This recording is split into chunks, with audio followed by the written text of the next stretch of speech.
Kitab Tanbihul Ghafilin halaman 6 dijelaskan oleh Imam Hamid Al-Lafaf. Beliau berkata, ketika Allah berkehendak merusak pada seseorang, maka Allah menghukumnya dengan 3 hal.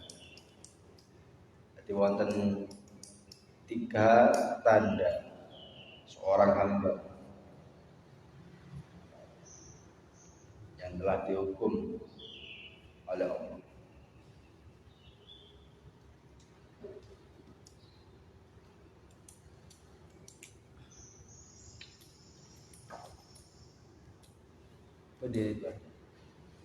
Riba.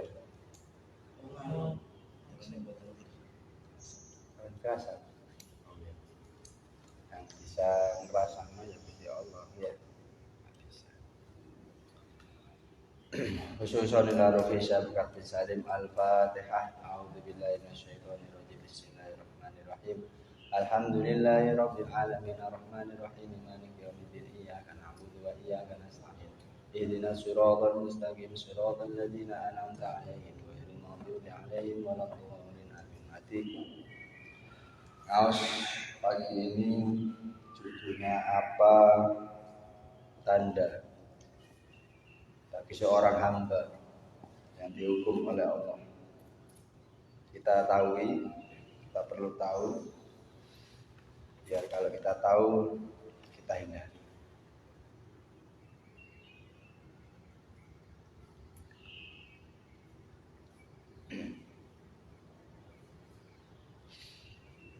Teng kitab Tanbihul Ghafilin halaman 6, Syekh atau Al-Imam Hamid Al-Lafaf mengendikan, ketika Allah berkehendak merusak pada seseorang, maka Allah menghukumnya dengan 3 hal. 3 hal ini akan saya sampaikan. Mungkin ada dalam diri kita, kemudian kita jaga betul, jangan sampai mengenai diri kita.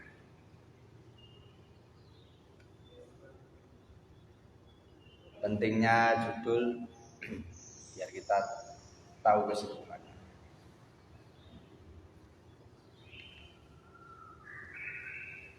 Dari 3 ini mungkin 1 atau 2 atau 3-tiganya ada pada diri kita, atau enggak ada berarti kita selamat. Itu yang penting.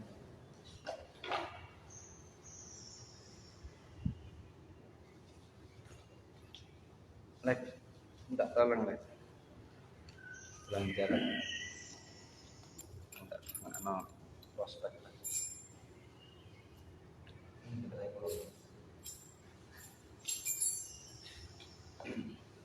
Silakan Pak. Sampean sapa Pak? Ini Kak Mbul kono. Rokok. Kono. Iki Kak jutaan para wanita.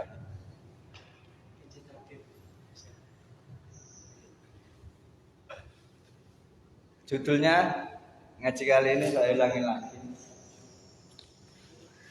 Saya berharap judul itu berupa pertanyaan. Ngejak Arif ini. Ngejak apa? Kalau makalah kan pasti ada bagaimana hukum, perspektif, korelasi, persamaan, perbedaan yang seperti itu. Ada rumusan masalah. Saya suka judul itu pertanyaan. Nanti soalnya kalau presentasi kebanyakan itu yang dibaca kesimpulan. Ini tak kebang. Kesimpulan. Apa tanda bagi seorang hamba yang mendapat hukuman dari Allah? Penting saya utarakan biar kita tahu. Dari 3 ini mungkin ada 1 atau 2 atau 3. Yang pertama, Allah Subhanahu wa taala memberikan kepadanya ilmu dan mencegahnya dari beramal.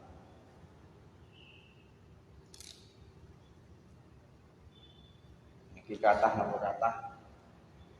Intinya Allah yang mencegah dia untuk beramal. Saya ulangi kembali.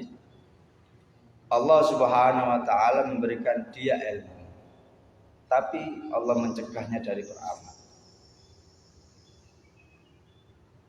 Intinya punya ilmu tapi tidak mau mengamalkan ilmunya.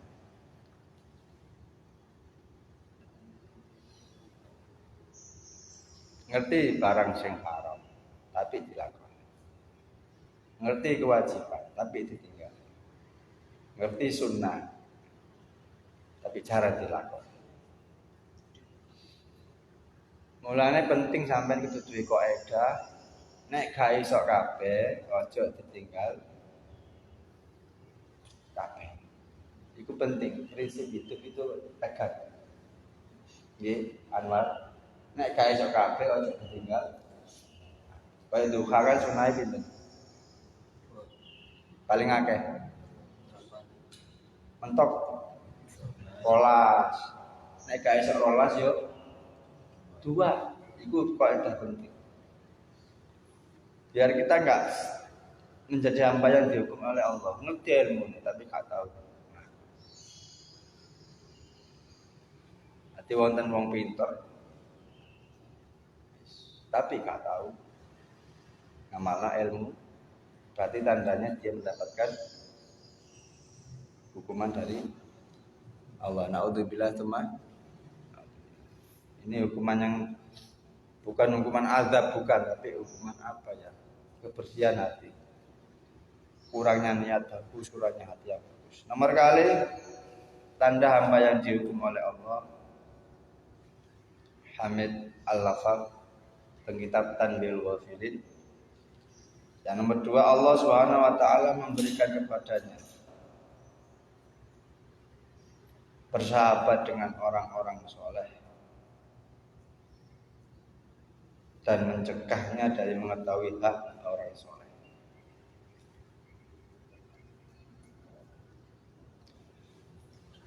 Atau gini, orang ini sering berkumpul dengan orang-orang soleh, tapi malah merendahkan orang soleh, menghina orang-orang soleh. Kumpulannya wong api, kumpulan yang saya, tapi hak orang saya tadi nggak. Kumpulannya para alim ulama, para kiai, tapi orang ini malah merendahkan dan menghina orang soleh. Bener kumpul tapi ngeremeh. Mulanya bahaya sangat.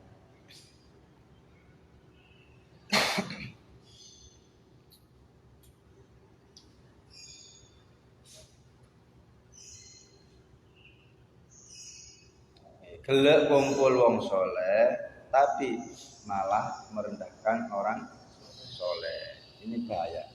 Merendahkan ini dalam hal bentuk pandangan juga bisa.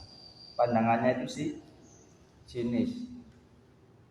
Ini pandangannya haram. Ada kan pandangan sayang dan pandangan sinis, merendahkan, marah, kan beda-beda. Jangan sampai kita memandang seorang itu dengan pandangan yang merendahkan. Bahaya. Mulane jangan lihat orang itu dalam segi penampilan luar. Bahaya. Nomor 3, tanda hamba yang dihukum oleh Allah. Allah Subhanahu wa taala membukakan kepadanya pintu ketaatan dan mencegahnya dari ikhlas beramal. Allah Subhanahu wa taala ini memberikan hamba ini pintu ketaatan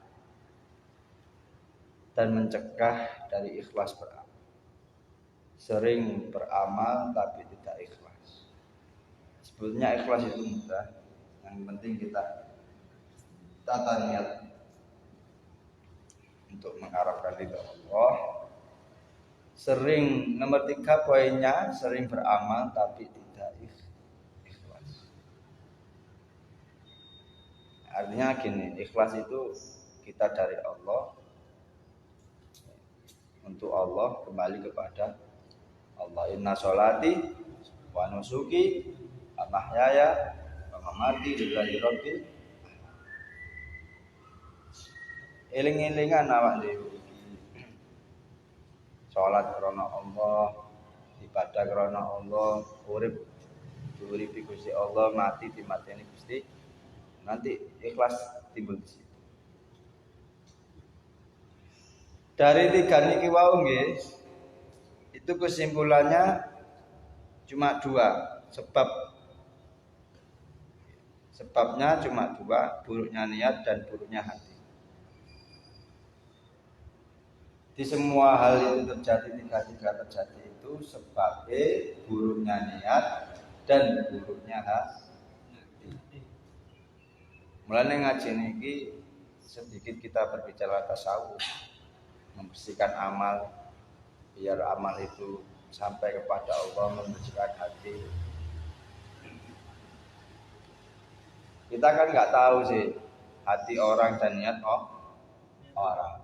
Mulanya saya sampaikan biar sampean hati-hati dalam melangkah, terutama niat.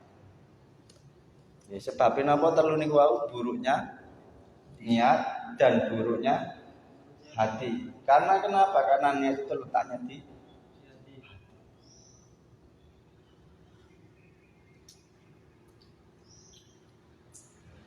lantas bagaimana menanggapi tiga tersebut? Nah, kan balik pertanyaan lagi. Biar kita nggak mendapat hukuman dari Allah, bagaimana? Yang pertama niat baik, hati baik.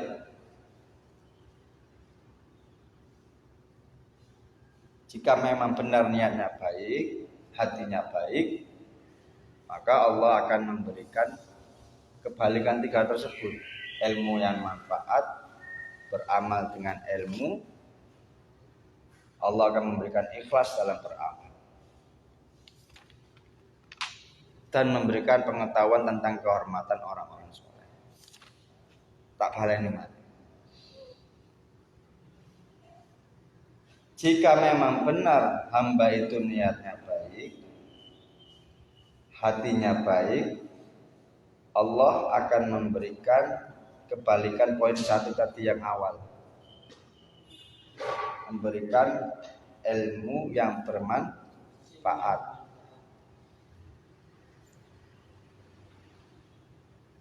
Nomor kedua, jika seorang hamba tadi niatnya baik, hatinya baik, Allah akan memberikan pengetahuan tentang kehormatan orang-orang soleh. Kebalikan poin yang tadi. Ini salah satu atau apa tanda seorang hamba itu tidak dihukum oleh Allah. Itu bisa buat judul.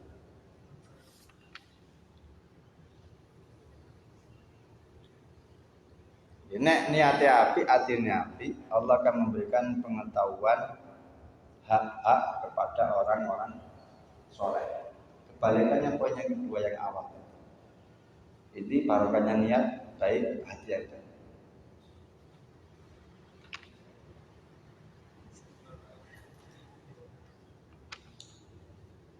Faedah yang ketiga, bila seorang hamba niatnya baik, hatinya baik, Allah akan memberikan ikhlas dalam beramal. Ini kebalikannya. Intinya kalau kita buat judul poin yang kedua ini, apa tanda seorang hamba yang tidak mendapatkan hukuman Allah? Itu tadi ilmunya manfaat, Allah berikan pengetahuan tentang kehormatan orang-orang soleh, hak orang soleh. Kemudian yang terakhir Allah memberikan ikhlas dalam beramal. Kita muhasabah, kita introspeksi diri, kita tahu sebabnya, kemudian kita perbaiki.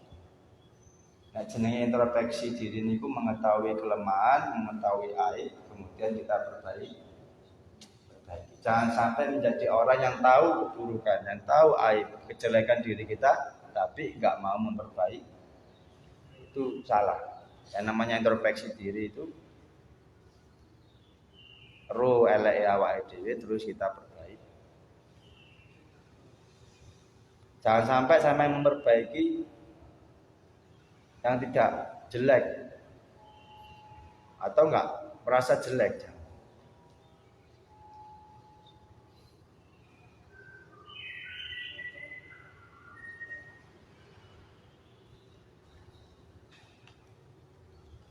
Ini penting saya utarakan karena akhir-akhir ini banyak orang yang berilmu tapi tidak beramal. Banyak orang yang gumbulannya wong soleh tapi menghina merendahkan orang-orang soleh. Akeh wong amal tapi boten ikhlas. Saya utarakan biar kita itu selamat dan bisa kita cegah tiga ini, kemudian kita lakukan tiga hal selanjutnya. Niku wau wonten kitab Tanbihul Ghafilin halaman 6 Tanbihul Ghafilin. Tambahan bagi orang-orang yang lalai. Kita banyak lalainya daripada ingat Allah. Makanya Allah memberikan dzikran katsiran. Ingatlah sebanyak.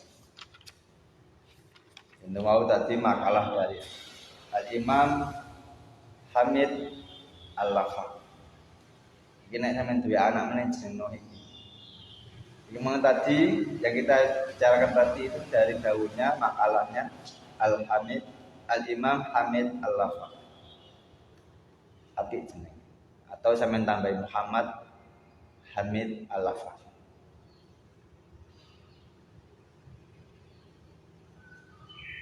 Biar kita tahu siapa yang pengarang tadi. Ada yang kurang? Kalau nggak ada, presentasi satu. Kalau ada pertanyaan, silakan kita buka forum diskusi. Ada yang kurang? Mana? Yang kedua itu. Judulnya apa tanda bagi hamba yang dicintai oleh Allah bisa, atau hamba yang tidak mendapatkan hukuman Allah bisa. Jadi kita ambil judul dari kesimpulan tapi berupa pertanyaan. Sebetulnya pertanyaan itu adalah kesimpulan Mas. Iya kan? Ini kesimpulan. Aslinya kesimpulan pertanyaannya. Cuma di kosakatanya kosakata pertanyaan.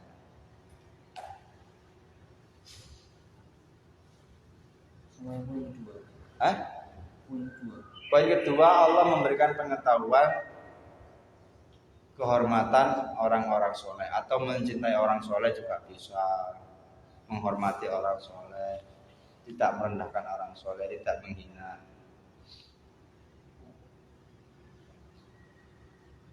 Nanti Alex bisa nyuntuh teman-temannya. Bon, ada lagi? Kalau nggak ada presentasi. Oh.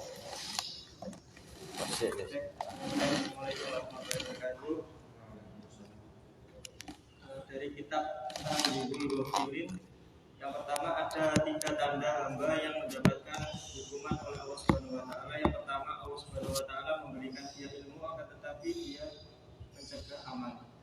Kemudian nomor 2, Allah Subhanahu wa taala memberikan dia bersahabat dengan orang-orang yang soleh tapi merendahkan orang soleh. Nomor 3, Allah Subhanahu wa taala membukakan pintu ketaatan dan mencegah ikhlas beramal. Atau poinnya, sering beramal tapi tidak ikhlas. Kesimpulannya ada 2, yakni buruknya niat dan juga buruknya hati. Kemudian materi yang terakhir ini adalah bagaimana agar kita tidak mendapatkan hukuman oleh Allah Subhanahu wa taala. Yang pertama ada niat yang baik, harus memiliki niat yang baik dan juga hati yang baik. Kemudian yang selanjutnya adalah nomor 3 yang terakhir, jika niat dan hati yang baik maka Allah memberikan ilmu yang bermanfaat. Kemudian Allah Subhanahu wa taala akan memberikan dia pengetahuan hak kepada orang-orang yang soleh. Kemudian yang terakhir adalah Allah Subhanahu wa taala akan membukakan pintu untuk ikhlas beramal. Dari makalahnya Hamid Al-Lafaq. Kitab apa? Kitab Tanbihul Ghafilin. Terima kasih. Al-Afaf. Lafaf. Apik jeneng. Nah, tadi Mene nek duwe anak sampean dolek jeneng sing gak dijenengno sing wis lahir-lahir. Nggih. Gawe jeneng anak sing jenenge mang gak ono sing duwe ngono lho Mas kula. saya Tejo. Kaya teguhan wae. Novel yo. Nova, Arif wis Pak. Alek ya Pak. Pasaran toh. Jeneng pasar. Terus apa carane dolek? Ya dolek jeneng ulama-ulama sing nang kitab itu. Ayo. Bismillahirrahmanirrahim. Jadi kitab Tanbihul Ghafilin halaman 6 Imam Hamid Al-Laqab angka tanda-tanda hamba yang melakukan hukuman oleh Allah Subhanahu wa taala.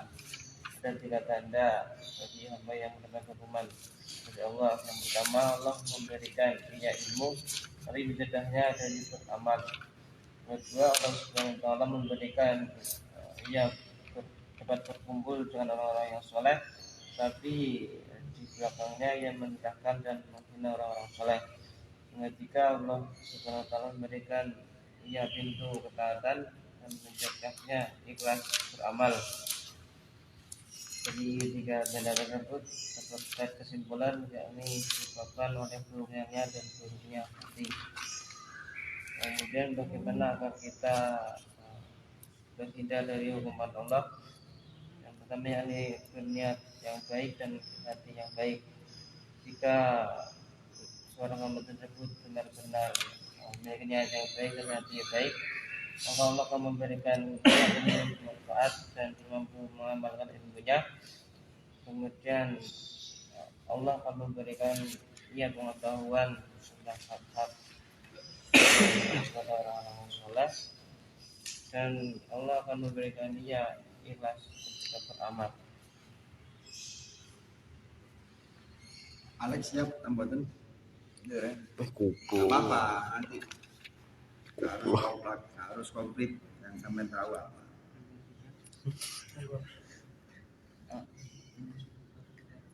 Dalam kitab Tanbihul Ghafilin dari Imam Hamid Al-Laqab ada 3 tanda bagi hamba yang mendapat hukuman dari Allah. Yang pertama, Allah memberikan ilmu tapi mencegahnya dalam hal untuk beramal. Belum sempurna. Apa? Gak harus sempurna. Wis. Gak ada yang sempurna. Lagi setunggal. Oke, siapa? Ayo lanjut. Bismillahirrahmanirrahim. Apa tanda seorang hamba yang dihukum oleh Allah?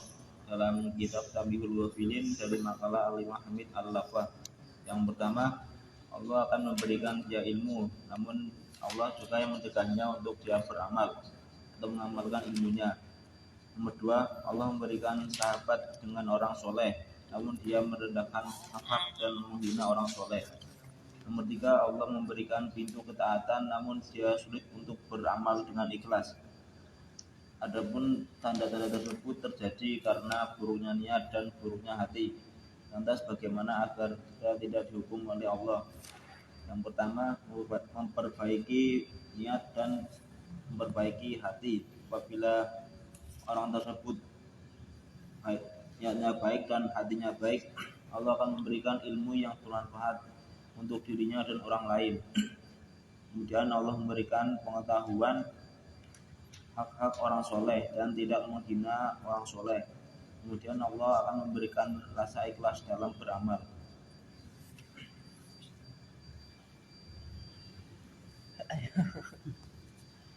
Assalamualaikum warahmatullahi wabarakatuh. Dari Imam Hamid Al-Laqab, yaitu membahas tentang apa tanda seorang hamba yang mendapatkan hukuman dari Allah Subhanahu wa taala. Yang pertama, Allah Subhanahu wa taala memberikan ia ilmu tapi tidak mau mengamalkannya. Yang kedua, Allah Subhanahu wa taala memberikan kepadanya rasa dan bisa berkumpul dengan orang soleh, tetapi orang tersebut malah merendahkan orang soleh. Ketiga, Allah Subhanahu wa taala memberikan padanya ketaatan tetapi tidak ikhlas dalam beramal.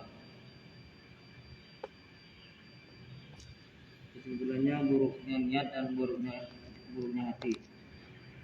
Selanjutnya, apa tanda seorang hamba yang tidak mendapatkan hukuman dari Allah Subhanahu wa taala? Yang pertama, niat baik dan hati baik. Jika memang seorang hamba itu hatinya baik dan niatnya baik, maka Allah akan memberikan hati ikhlas dan beramal dalam dirinya. Yang kedua, Allah memberikan dia melawan dan memberikan rasa ikhlas dalam beramal.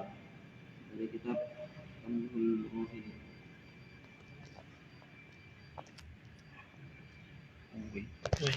Turun.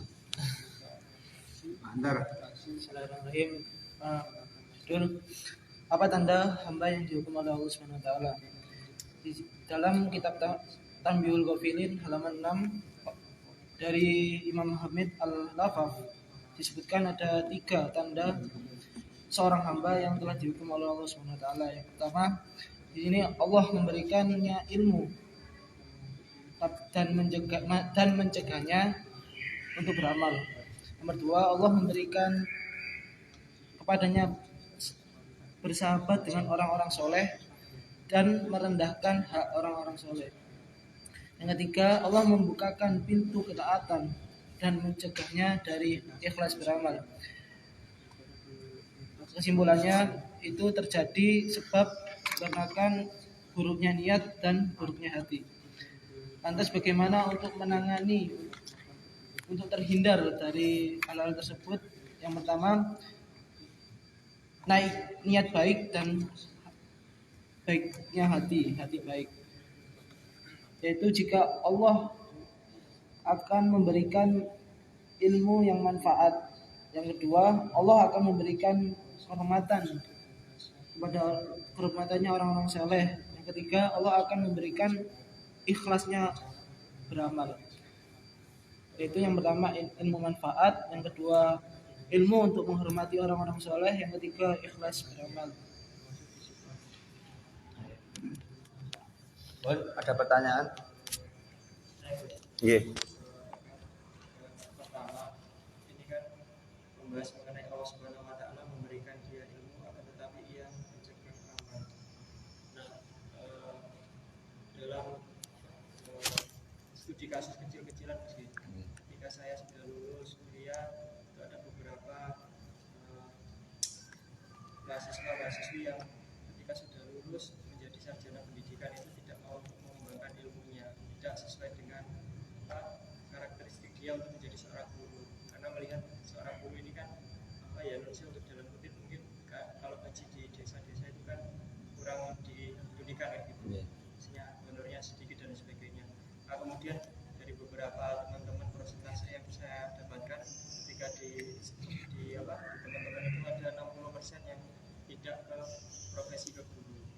Nah, apakah itu juga termasuk memberikan dia ilmu akan tetapi dia mencegah amal, ataukah bagaimana cara kita untuk menyikapi fenomena tersebut? Apakah kita ya juga mengikuti fenomena tersebut ataukah kita ya tetap sesuai dengan koridornya? Ya gitu. Tertarik ya. Jadi ada pertanyaan dari saudara kita, sahabat Nafal. Pertanyaannya ini berupa akademis. Jadi ada seseorang itu kuliah jurusan guru, tapi ketika terjun di masyarakat itu gaji guru sangat minim sekali. Ya, apalagi honorer, nggak sampai 1 juta itu.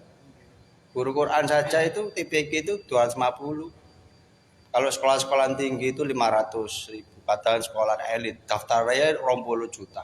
Tapi untuk guru ngaji itu cuma bayarannya sedikit.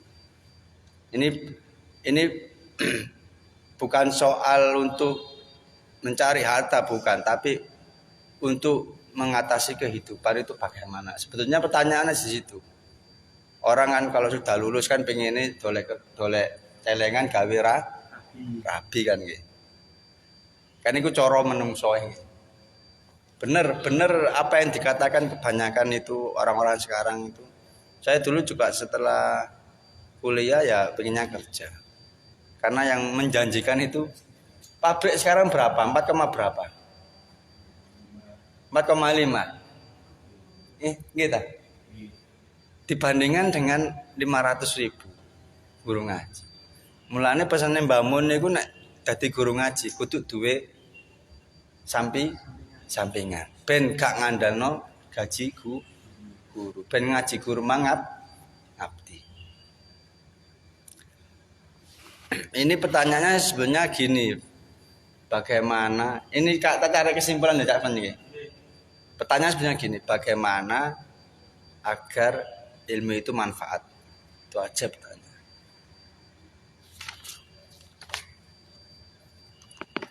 Main tulis.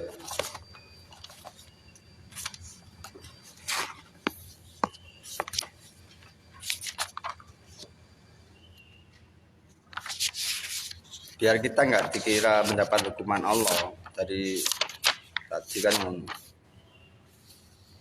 dari Imam Al-Ghazali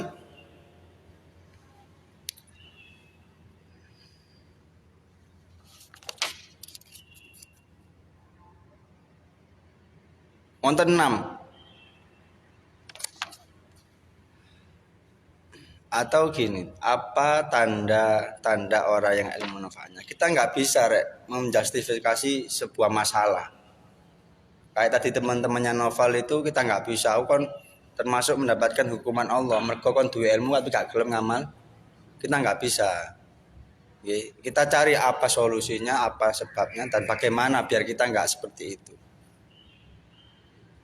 Kita harus cerdas, nggak hanya pintar tapi harus cerdas. Kayak gini loh, mari kita kurban sih ya, iya kan? Sapi ini ku nek cara fikih kan pinten urunane, wong pinten, wong pitu.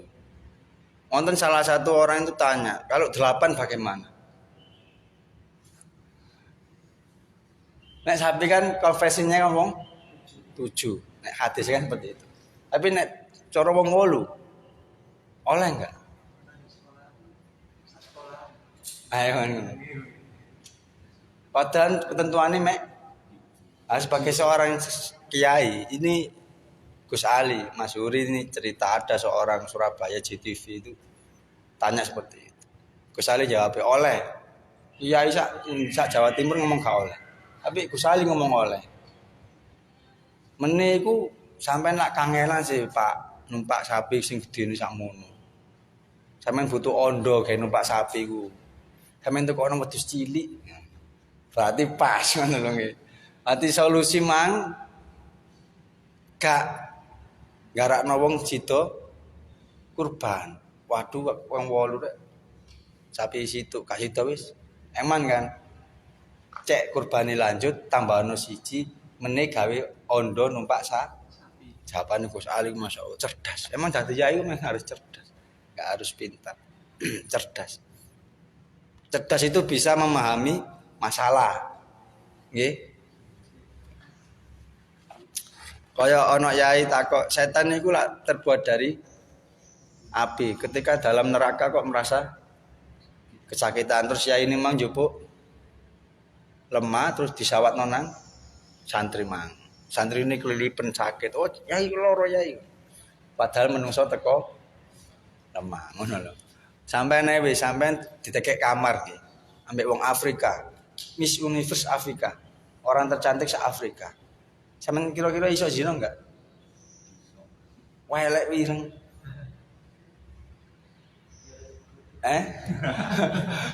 Sampeyan kan batin ya, Miss Universe kok ngono, ya ayune nang ndi ngono kan ngono. Tapi nek jare wong Afrika ya wayu ngono. Ini soal soal rasa. Ya seperti itu ya. Tanda-tanda ilmu yang manfaat